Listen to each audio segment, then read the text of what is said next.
Thanks for everybody for being here to our pre-visionary session. Can I get roll call, please?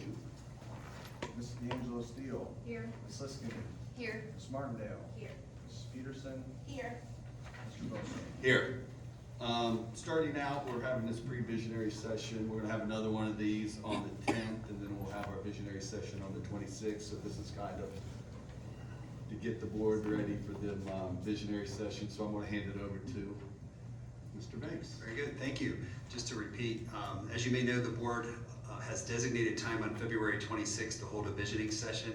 That session is intended to allow the Board of Education to set priorities for the year, recognizing that school districts are complicated organizations and that a district our size has many layers of activities. We thought it would be beneficial to prepare for the 26th by highlighting some of the work currently underway. This may allow each board member time to reflect, ask questions, and seek additional information on a topic rather than beginning the process for the first time on the 26th.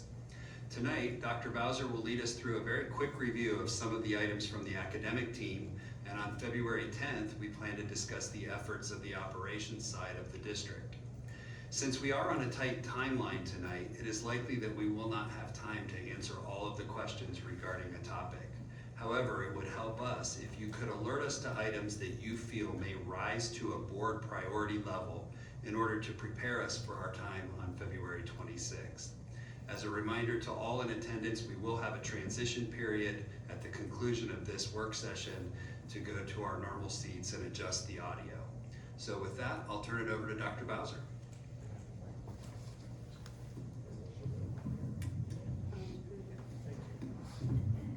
Thanks, Mr. Banks and President Bosso, Vice President D'Angelo Steele, members of the board, and everyone here.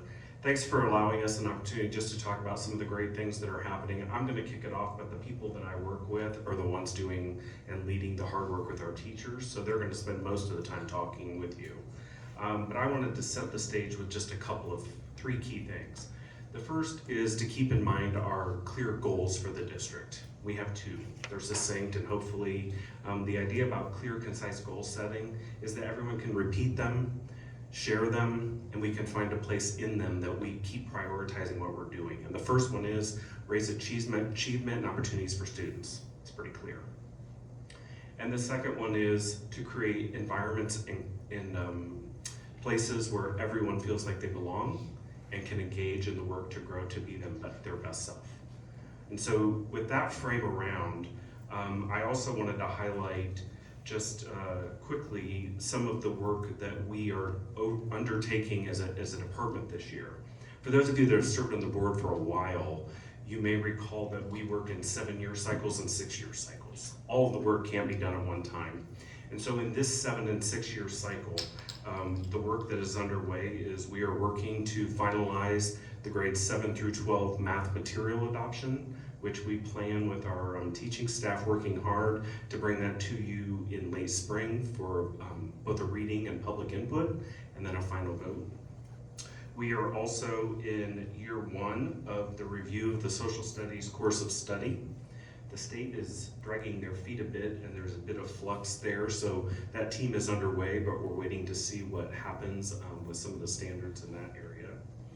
We are in full PD implementation of the new ELA material adoption for grades K through 8.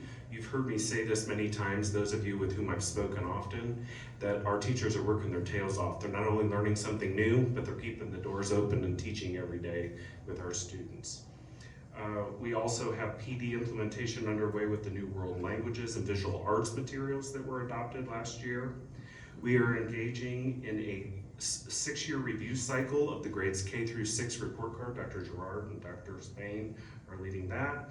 And we are in a 6-year review cycle of our EL supports for our non-English speakers, and Mr. Kennedy is leading that. So all of that is currently underway and happening every day. And the last thing I want to present to you, some of you may get sick of hearing this, but I think it's an important frame as we start this conversation, because when Dr. Gerard and the team that he works with bring our kindergartners in to start, and everybody supports in the middle, and the real goal is, we know we're going to start talking about graduation now, is that finish line at the end with Dr. Shuey and Mrs. Galvin. It is important, something we pay very close attention to is the readiness of our incoming class. And I reported to you back in the fall that last year we had about 39% of our kindergarten class was ready for kindergarten. So, it is what it is. And I was hoping as we watched that we were going to start seeing an upward trend. I was shocked that this year we have 31% of our kindergartners ready for kindergarten. 31, that's less than 1 of every 3. And what's even more important to pay attention to as we serve the students that come through our doors is the range in that preparedness. Is we have one school that has almost 73% ready, so 3 out of every 4 are ready to go. And we have one school with 4.8%. So out of 100 kindergartners, 1 student, or about 4 students are ready to go. And so I guess what I articulate there is we talk as a team all the time about being unified, not uniform. One size doesn't fit all. But we're unified in our approach around those 2 goals and setting the stage with everything we do to bring them the most that we can. So I'll stop there and let these folks dive into some of the content, and then I know Mr. Banks will provide an opportunity at the end as much as we can for questions and feedback. So I think Dr. Gerard. Thank you, Dr. Bowser. Thank you for giving us the opportunity to share with you tonight. Our K-4 years are where curiosity is nurtured, academic foundations are built, and love of learning begins. And I just want to touch real quick on that number Dr. Bowser gave you. 31% of our kids come to school, come to kindergarten ready to learn. That's a number we need to keep an eye on. And how we're working with that right now. I'm part of an organization with United Way with a group called Success by 3rd Grade, where we reach out to all preschool programs in the area. We've had 2 convenings here held at Southwestern City School District, and these are area preschools, area daycare centers, and bring them in and talk about the KRA and what we want kids, or what kids should be ready to learn. That's an ongoing process, and it's very, very much in its infancy, so more to come on that. But I also want to take time to acknowledge the hard work of our teachers.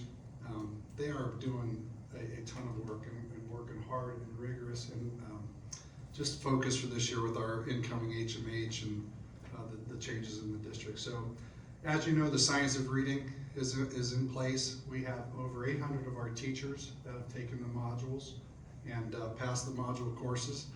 That was in December. By June 30th of 2025, all teachers in our district, including administrators and central office administrators, have to have that complete.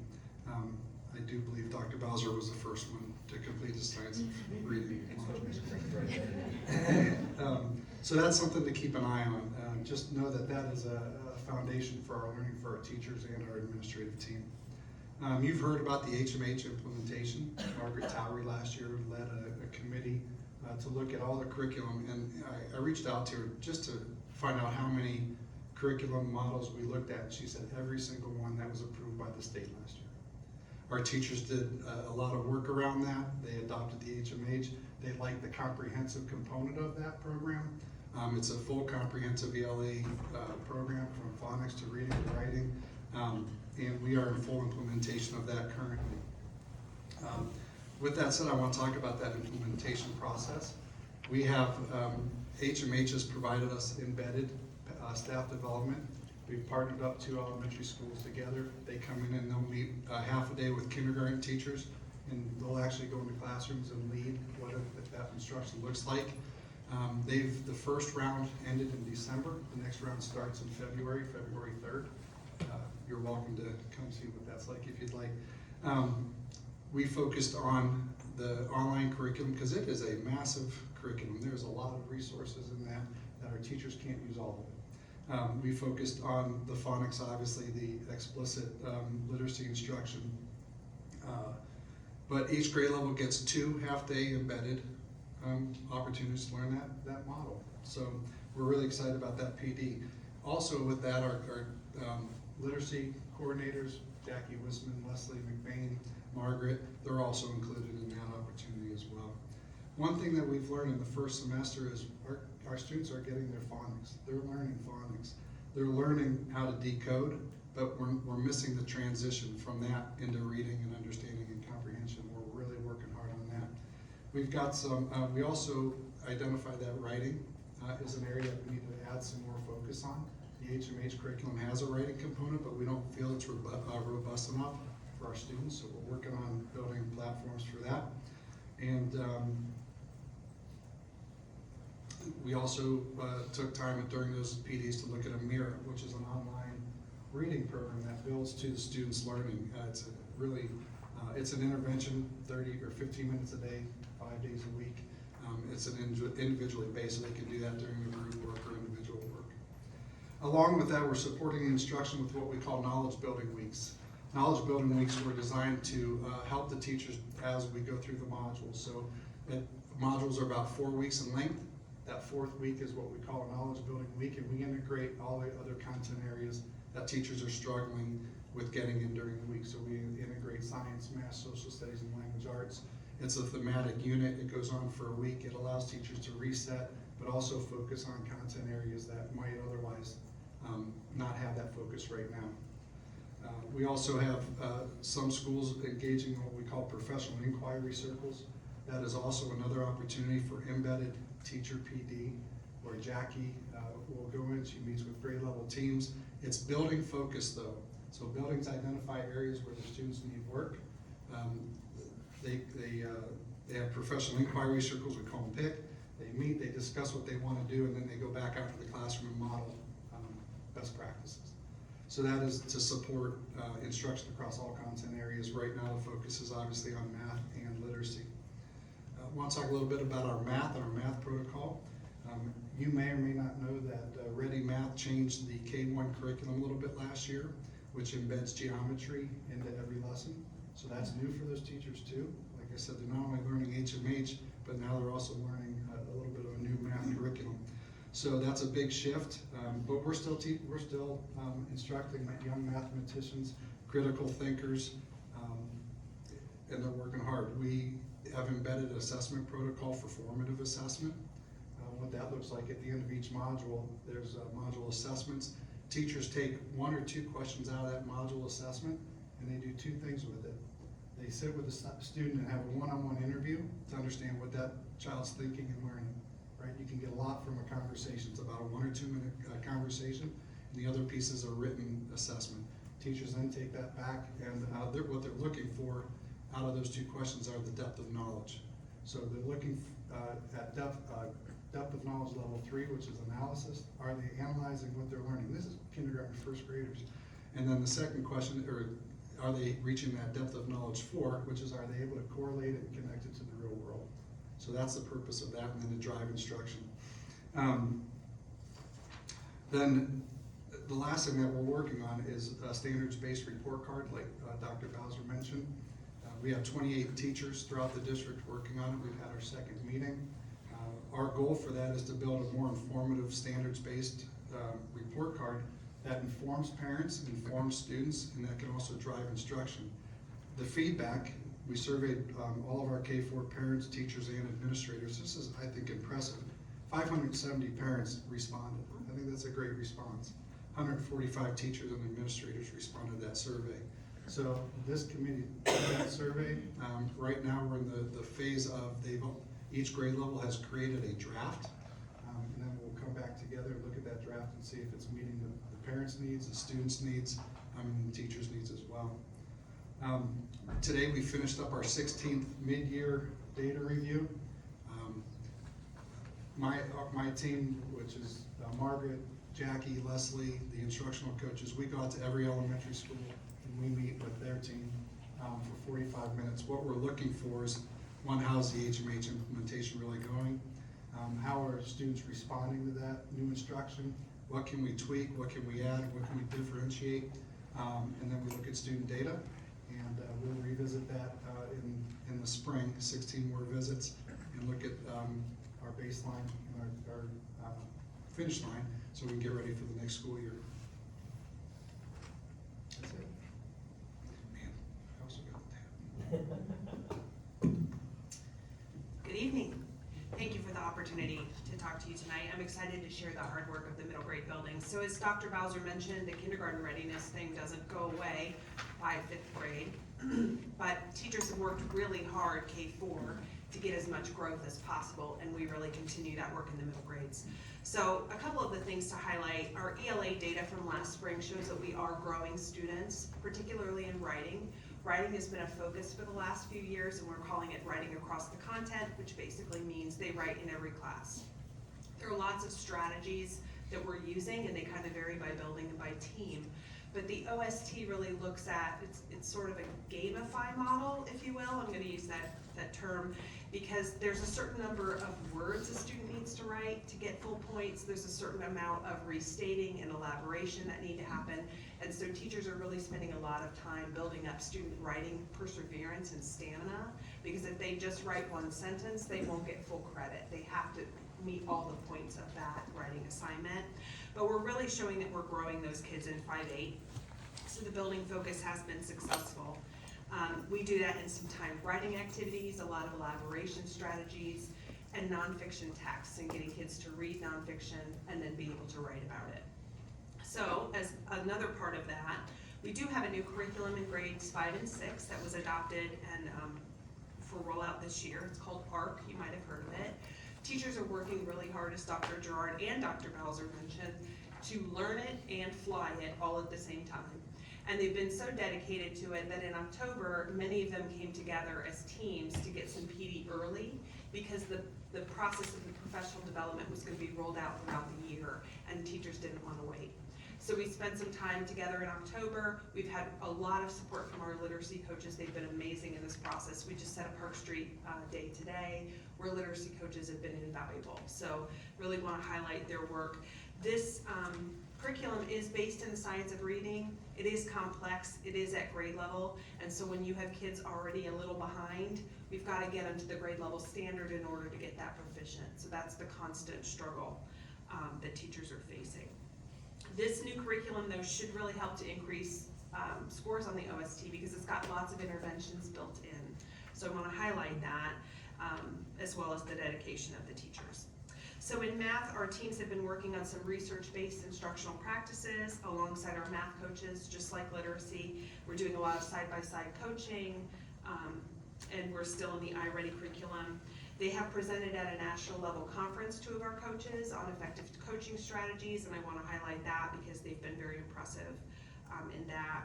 We've also been using Restart Readiness, which is released OST questions, so that kids have real-time examples of what questions look like, how to practice not only test taking, but knowing on content how to answer those questions. So some of those things have been used in both ELA and math.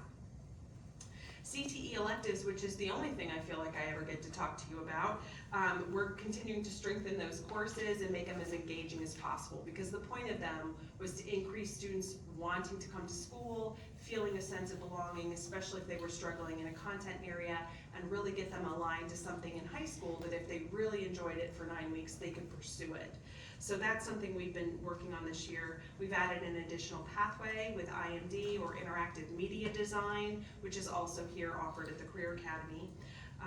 And then we've been doing a lot of professional development in those electives to get teachers feeling like they have robust things to teach for students that are engaging. We're very fortunate we have Travis Wood and Josh Doran with us. They both do a lot of our in-house PD, particularly in technology, so that's been great.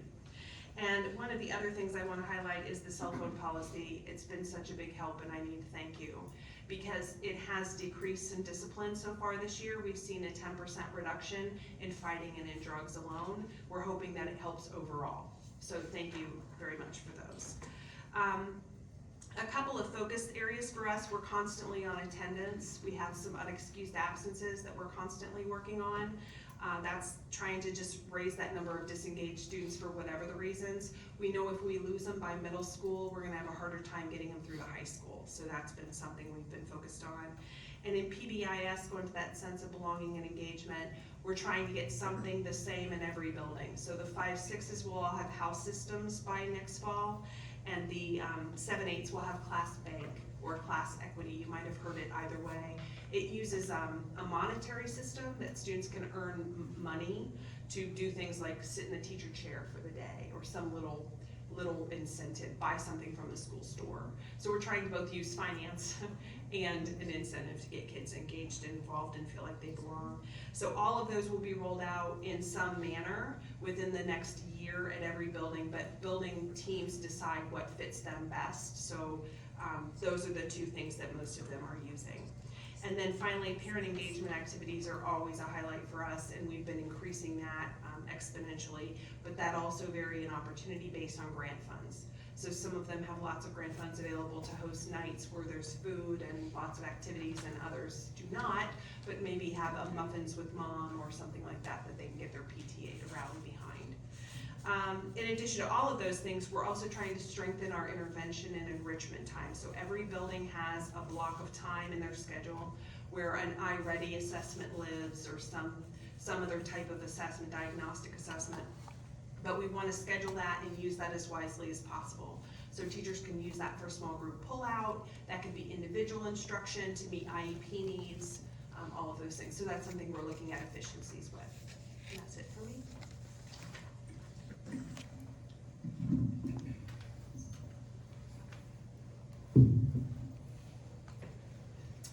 Thank you for having me. Excited to talk a little bit about what the high schools are doing. And as Brian alluded to early, a lot of the concept is where they come in kindergarten ready and where they end up on graduation.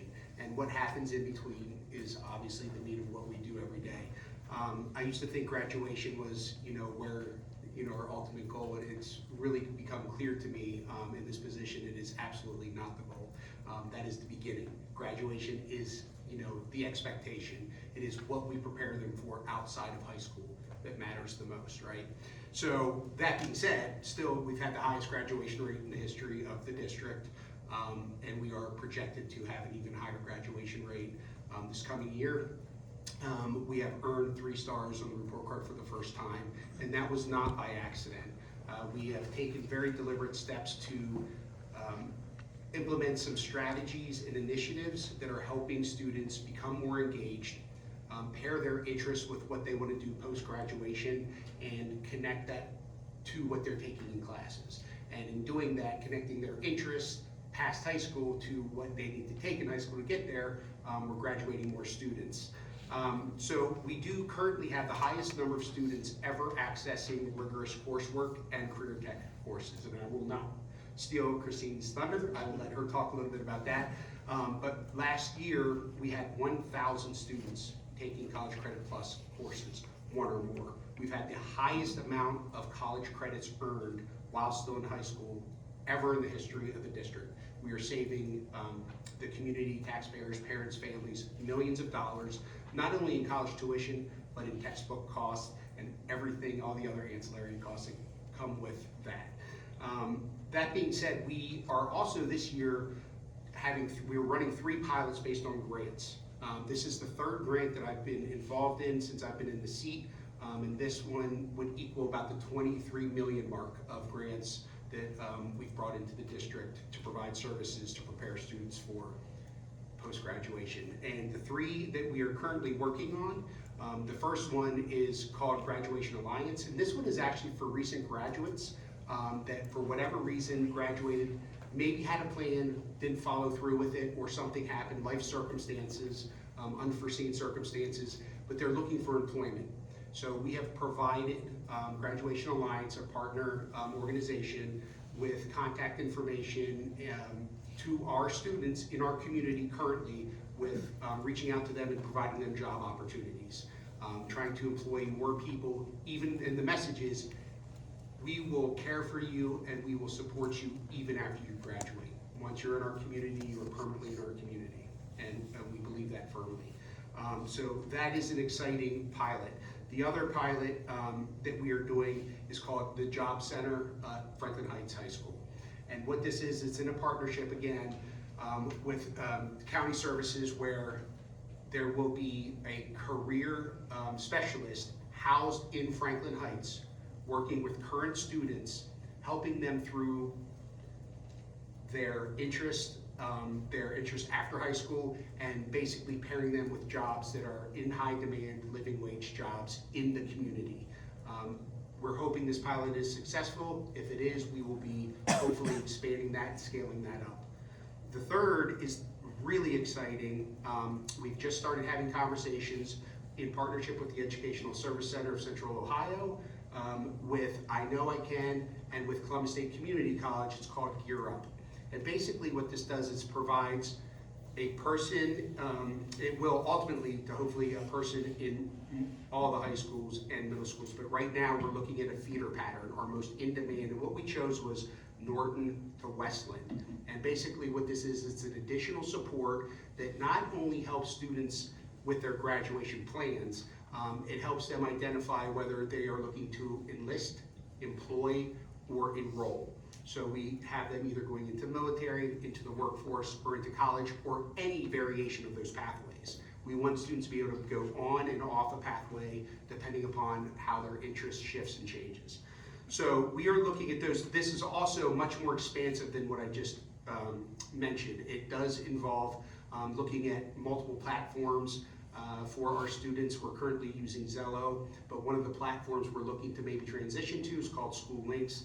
And this really has a large career readiness initiative. It's almost like a LinkedIn for students. It connects employers in the area with our students. They can see the students' College Credit Plus courses, their AP courses, their industry recognized credentials, and they can basically reach out to them, offer them positions in their companies or organizations. So we're super excited about that. And one thing that I'd be remiss not to mention, we've talked a lot about the new cell phone policy, we've talked a lot about academics, a little bit about safety and security.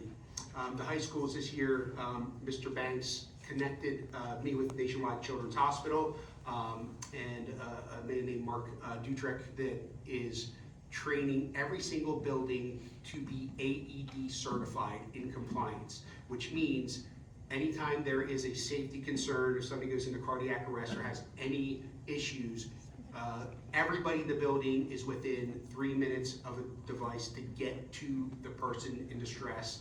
And we have trained groups of people in every single high school at this point that can be responsive to those natures. So as a matter of fact, we just had a big event at Westland High School. They were the 100th certified building, and it was a big to-do, and we're excited to bring that to the district. And thanks to Mr. Banks, we have now 2 more schools that are just going to be doing the big group training, and then all 5 of our high schools will be on board with that certification.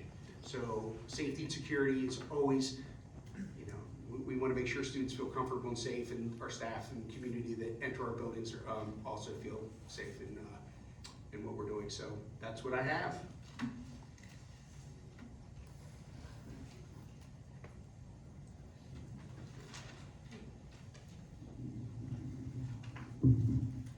Good evening. Again, appreciate the opportunity and the chance to talk to everybody, talk a little about what's going on in the EL department here in Southwestern City Schools. This year is one of those times where we have an interesting combination. We have the all-time highest number of identified English learners in our district. We topped 4,000. 36 years ago when I first started in this district, I remember when we identified our first 6, we're at 4,008 as of this week. And in addition to the 4,008 identified English learners we have about 2,400 students who've exited our programs over the years. With those 4,008 ELs, we also have the highest number of English language learners who would be identified. They would meet the state's criteria for a newcomer, which means they're either first or second year in U.S. schools, or they're performing at a pre-functional or beginner level on the Ohio English Language Proficiency Assessment. So that's a 1 to 5 scale. Those would be kids who would be at a 1 or a 2 level. And so with that number of students, with that percentage of students who are identified as newcomers, we usually run about 80 different languages, dialects. We're high 70s right now. We'll go up into the 80s. It's a very fluid number based on folks in and out of the district. And so when you have those sort of numbers, you have to take a look at it and say, as a program, what is our goal? Well, our number 1 goal is always English language proficiency. We need to get kids to proficient in the English language as quickly as we possibly can. The research on that says that it's about 5 to 8 years from the time a student enters a learning situation or a learning environment, usually about 5 to 8 years to become proficient in the English language. If you get students 8th grade or higher and they come in as brand new newcomers, that number jumps to 8 to 12 years. So our goal is, how do we beat that number? And so in our district, what we try to do is we try to be very intentional as far as what we're doing with our English learners. And our data shows us that if we have kids for 3 consecutive years, we usually get those kids to proficient in 4 to 5 years. And so if you work in an elementary and you have that kiddo who comes in as a kindergartner, as a first grader, where they're taking in language all the time but not necessarily ready to produce language, sometimes we see some frustration there. Sometimes we see folks wondering, are we moving those kids? And then you get to grade 5 or grade 6 and those kids are exiting in gigantic numbers. And so it's something that we try to make sure we share with our staff as much as we can, that there's building blocks in that whole process. And so the challenge we have is not everybody starts as kindergartners and then, hey, let's get them out by 5th or 6th grade. They come in at different points and times along the way. And so what we've decided that we're gonna focus on these last 2 years, we have been very intentional about aligning all of our second language acquisition strategies, all the things that we're doing instructionally, we've aligned with the science of reading. And we have found great success for us, just that, especially that intentional awareness, the phonemic awareness, phonics, those 5 pillars of the science of reading have really been very helpful for us as we've helped move our students from that pre-functional level, and we need to move them towards proficient.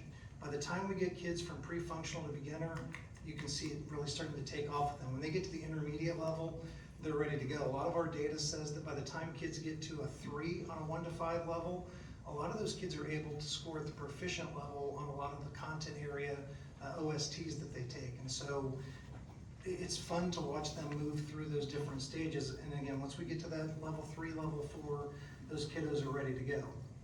In our content classes, in addition to that focus on the science of reading, the simple view of reading, the real structured literacy approach, we've really tried to be intentional in focusing on vocabulary, because we find that if we can get those kids locked in with vocabulary in those content classes, math, science, social studies, we've really started picking up at the high school level. We've had a lot of our business teachers have said we need a little bit more support there. A lot of our unified arts teachers from intermediate through middle school into high school have really moved into that sheltered instruction format, where we're really focusing on the intentional use of language and really intentionally focusing on vocabulary. Again, we've seen those kids really take off. And so what's happened is, even at a time when we have the highest number of ELs we've ever had and the highest percentage of students who would be identified as a newcomer, we talk about growth in here and how important growth is for our kiddos. In the last 2 years, if you look at the growth numbers across the district, the growth numbers for our ELs in the literacy, in the area of literacy, they're growing at about 1.5 points higher than the all student category in our district. And if you go to math, they're growing at like 4.2 points higher than all the other areas. And so I was in a meeting a couple of weeks ago where someone said, well, we just want to keep working with our kids. We know they're slow growing, and I had to stop you to correct people, but they're not slow growing. They grow better than anyone. Sometimes it's just getting them started that's that piece that you have to work on. But as far as growth is concerned, you know, our growth numbers compared to all students in the district has always been strong. It's been even stronger these last couple of years. I really think the intentional focus on what we're doing, the PD that we do with the science of reading and to help our kids grow as far as the whole phonemic awareness piece has really been very helpful for us. If you look at our kiddos, you know, one of the things that we're graded on as a department in helping the district is the whole gap closing component. And so there's 2 areas we're measured in. Are we closing gaps as far as the all students piece? We already know with the growth data, we are definitely closing gaps.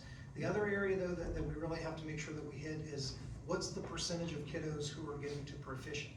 And understanding that we're anywhere from a 4 to 8 year period of getting kids from where they are to proficient. We have lots of kids at different places along the way.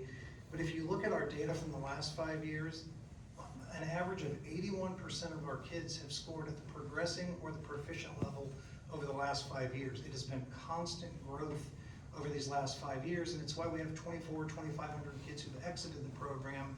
And again, I'm completely confident that of the 4,008 we have right now, they are on their way to becoming proficient as well.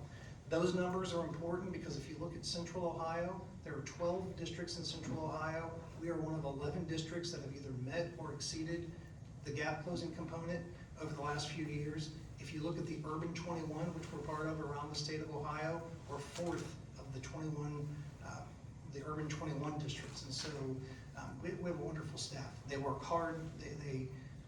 They love on those kids every day. They love on all of our kids every day. They take care of them to make sure that they're growing the way that they need to grow.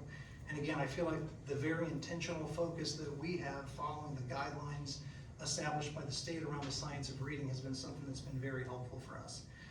We're also looking for chances to get better all the time. And so in one of the ways that we try to get better, we push out surveys. So we pushed out surveys to our staff and the community to say, how can we help more? What do we need to work on a little bit better? And the resounding answer that came back was language assistance. So we have a good core number of bilingual assistants in our district who provide daily language assistance services to our staff and to families on a daily basis. But when you have this many kiddos, you find times that you need additional support. And so for years, we contracted with an organization called Marty. Marty was great for us. It was a telephonic resource. If you didn't have a BA who was available and you needed to contact a family, every building had their own number they could dial. They would contact with someone. They would then call the parent. And what we found over time was, even if it was helpful, it was a bit cumbersome. So what our families have told us in these last 2 years is we need something that is not quite so cumbersome, and we need something that's a little more reliable, because we found we weren't getting the connections that we needed with Marty.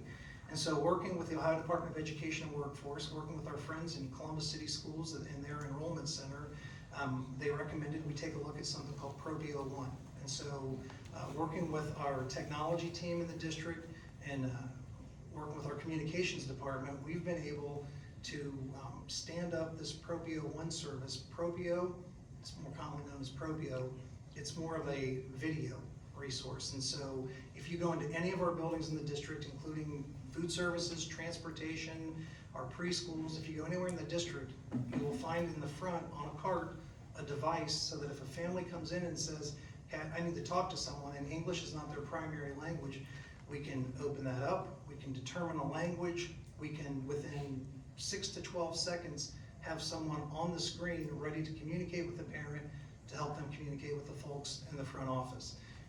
You can use Propio on any device in the district, laptops, desktops, phones, and so our staff has really embraced Propio in these last couple of weeks that we've really been pushing that out, and it's been something I think that's been very helpful for us. In order to continue trying to figure out what's going on, Brian mentioned before, we have the EL Services Review Committee right now. I was on the EL Services Review Committee, ran it like 6 years ago, or helped head it up. And 6 years ago when we went through this, we had 10 people across the district who said, I would like to be a part of having conversation about the services we're providing. This year, we have 62 people. And so we have so many people who want to be a part of this conversation. We've had to stage this in 2 different groups so that we can get input from folks, because we feel like we're doing good work, but we want to know what can we do more. And so in addition to that, we work with every community organization that you can work with right now as far as providing services for EL families. So the Community Refugee and Immigration Services, more commonly known as CRIS, we work with them quite a bit. There's the Somali Community Association, the Hispanic Coalition, the Abubakar Hasidic Islamic Center has been a wonderful partner for us over the years. And so we feel like we're doing a lot of things to help move our kids forward. We feel like we're hitting things that are important for us to hit, and we also feel like we can't stop asking questions. We have to keep asking folks, what else can we do, and try to help provide the services we need to provide for our students and families.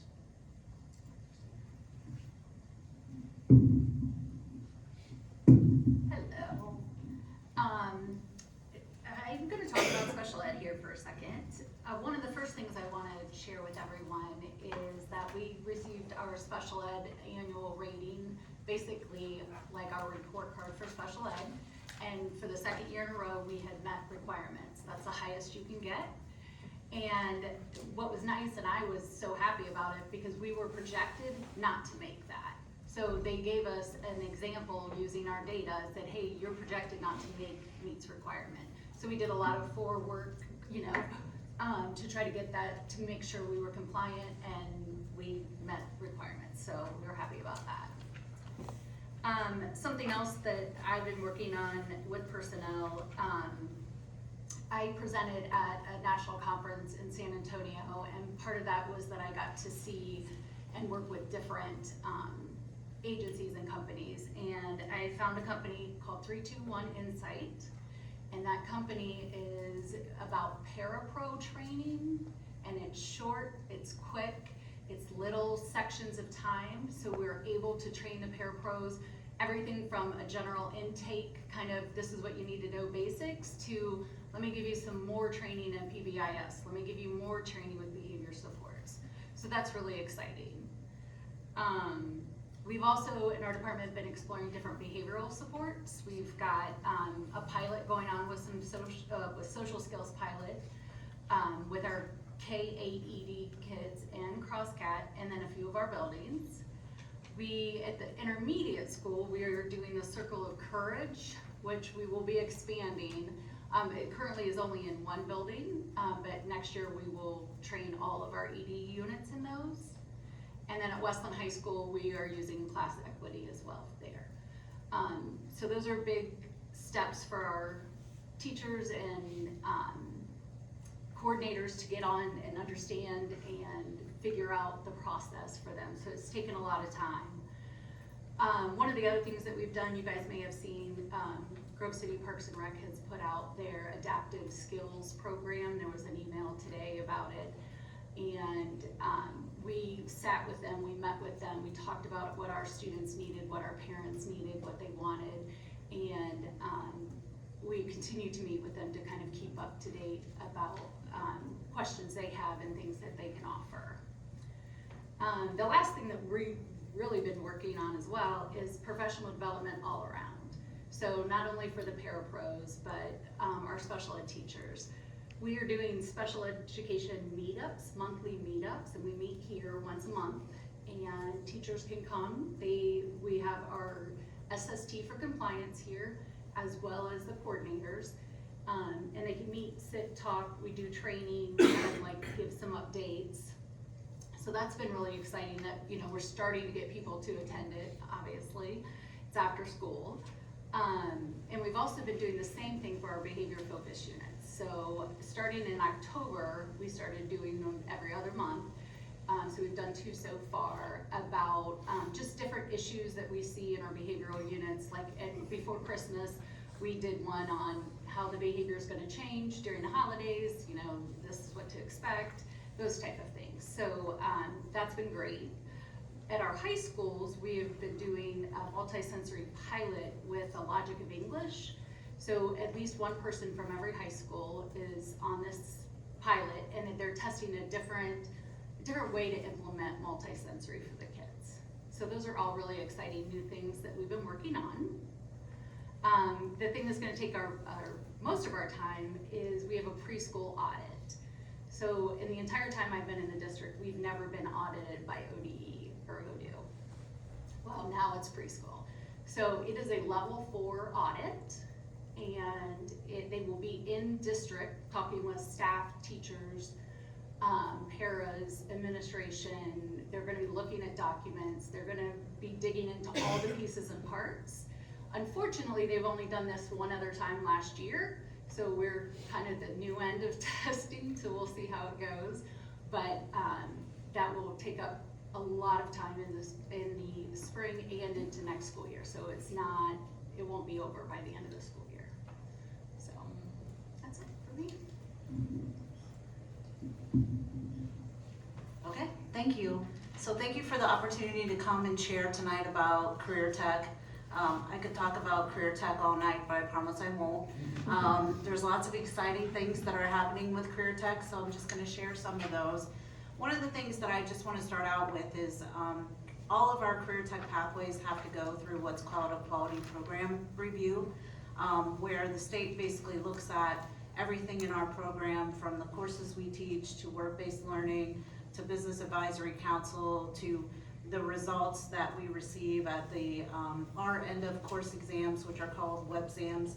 I'm happy to report that all of our pathways really met or exceeded expectations except for one. And that was really based upon just some testing anomalies we had, so it was pretty exciting, and our staff worked really hard to make sure that we have all of those pieces in place for our pathways. The other exciting thing is our work-based learning hours continue to climb. So last year we actually had 39,448 hours of work-based learning. We continue to increase in that number by adding additional industry partnerships, and of course we're adding students, which means more students going out on work-based learning. One of the barriers that we've seen is transportation when it comes to students having the transportation to get to that work-based learning opportunity. So we've tackled that in a couple of ways. One is we applied for a Drive to Succeed grant. So we've targeted our students that are participating in work-based learning, and what that grant pays for is their driver's ed training. So it'll pay for that online training, and then the in-car portion of that, that's actually $500 per student. So that's a significant amount of money for our families. So currently, we have 45 CTE students that are enrolled and 20 students that have already completed and earned their license. So that's super exciting, and we're hoping to continue to grow that number. We also allocated some of our federal Perkins dollars to help provide transportation for students that don't have that, because we want to make sure that we're opening all those opportunities up for all students. So I'm excited to see that number continue to increase. One other thing is, our beautiful facility here, we're sitting in the new portion, but our Career Academy is over 20 years old, so we continue to make sure that we're taking good care of our facility and making sure that we're adding all of the equipment that we need to be up to date with industry standards. So as you walk around, you'll notice that we installed new carpet in several areas. We're also updating all the signage above our programs to make sure that they reflect the new programs that we're offering, which I'm excited about. We've also purchased a lot of really neat equipment that if you ever want to come and see, please do so. One is a Sim Man. It's a actual mannequin that blinks its eyes, and you can program it to actually have medical emergencies, so the students can respond to those and see if they do that appropriately. So that's a really neat piece of equipment that we were able to purchase this year. We also have brand new computers for cybersecurity, because as you can imagine, the technology just continues to change there. And then the other thing is a CNC plasma cutter that's in our welding lab, which is pretty cool. If you want to see that in action, they're always happy to have you stop by and take a look at that. If you go around tonight, our adult hub is actually happening. Right now, we just started our new auto tech classes. We have a new class of electricians that are starting out, and we're just finishing up our broadband program, which is fiber optics. So we're excited to see that continue to grow. We're going to add a direct service professional class, which will give us that pipeline for paraprofessionals, so that we can continue to put those in our classroom. And then we're adding an HVAC program in the fall, so we're excited about that. One of the things that we continue to do is to think about how we can strengthen our CTE offerings and opportunities, not only here at the Career Academy, but also at the high school. So our teachers at the high school that are involved in Career Tech have done a phenomenal job of looking at the courses that we're offering at the high school level to make sure that they align with our pathways, and that we're starting to expose students from middle school, where Cheryl's classes are, up through the 9th and 10th grade, and then into the Career Academy or pathways at the high schools. So we've been doing a lot of work in that area. You'll see a lot of new electives that are coming out next year that they can take at the high schools. And we're also adding things to our pathways, like, for example, in our interactive media design, we're actually adding a drone certification, because now with interactive media, a lot of times when you see those hype videos, you see the drones that are kind of flying through different spaces. So that will be an addition.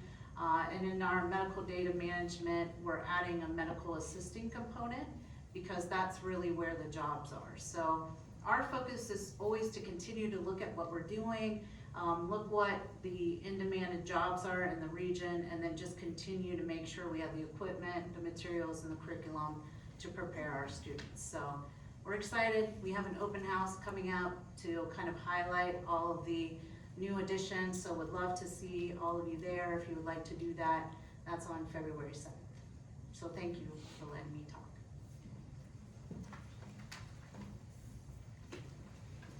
All right, we allowed ourselves just about 5 minutes, so if you have questions of something you heard or something you'd like to highlight, if you need to think about that longer, we can certainly collect feedback over the next couple of days as well. We hit you with a lot, but that's really just a highlight of some of the things that we have going on. So with that, I'll open it up.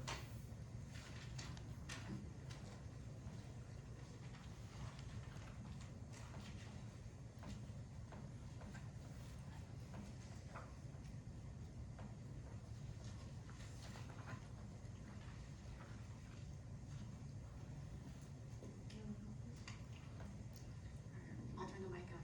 All right. I just want to say thank you, first off. Like, thank you so much. This was so great. Thank you for being here on this Monday evening to do all this. I'm always so impressed with what's going on with you guys. So thank you so much. I have so many questions, but I'm gonna make them like more concise and everything. But I just want to say thank you for that time.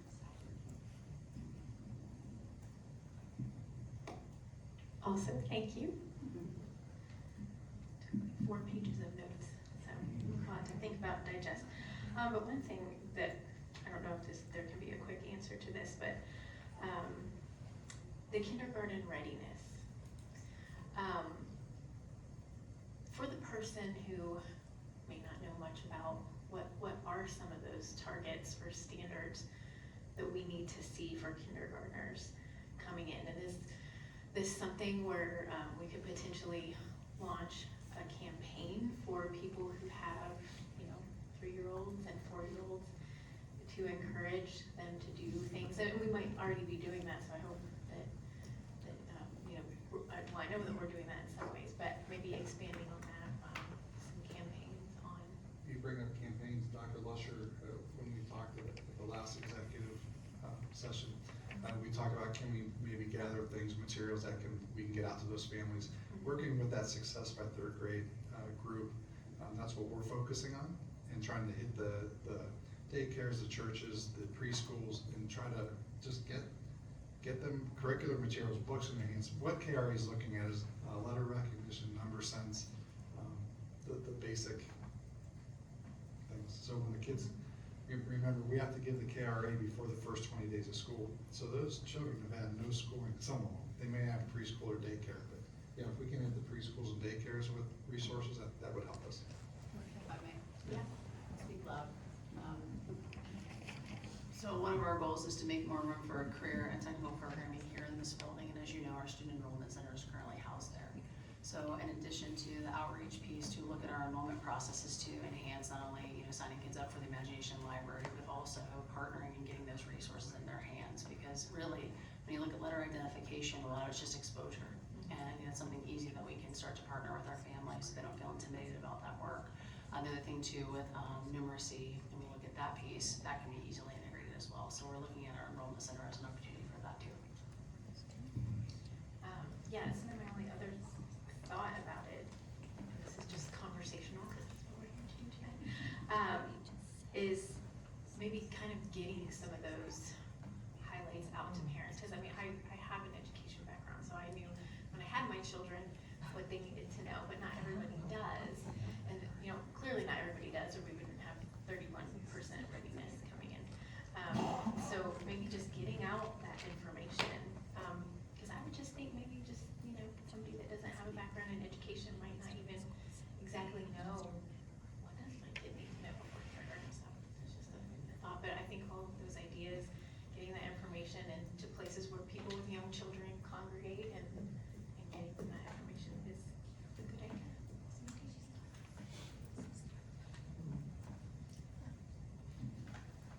Just something quick. Thank you everybody for being here. The information was very valuable and great to hear from everyone, all the things that are going on and the district. It's exciting to hear. I do have lots of questions that I probably will be sending out before the visioning session. Christine, wondering if you might touch on this at the visioning session about the number of students that apply to come to the academy and don't get in, and what we're doing with those students. So I don't know that you need to address it tonight, but maybe think about it and something that we can talk about at the visioning session. Absolutely, that's a great question and something we're always thinking about. So when I talked about that area of focus at the end of my remarks about how we continue to think about how we can build and grow career tech programs, that's part of the conversation. Is we do want to make sure that we have the space and the opportunities for as many students that want to take career tech as possible. So that can look like a lot of different things. Expanding here due to space is a challenge, but we can also look at, can we put career tech in our high schools, and what does that look like? So we are having those conversations, and I'd be happy to expand on that at the session if that's of interest. Thank you.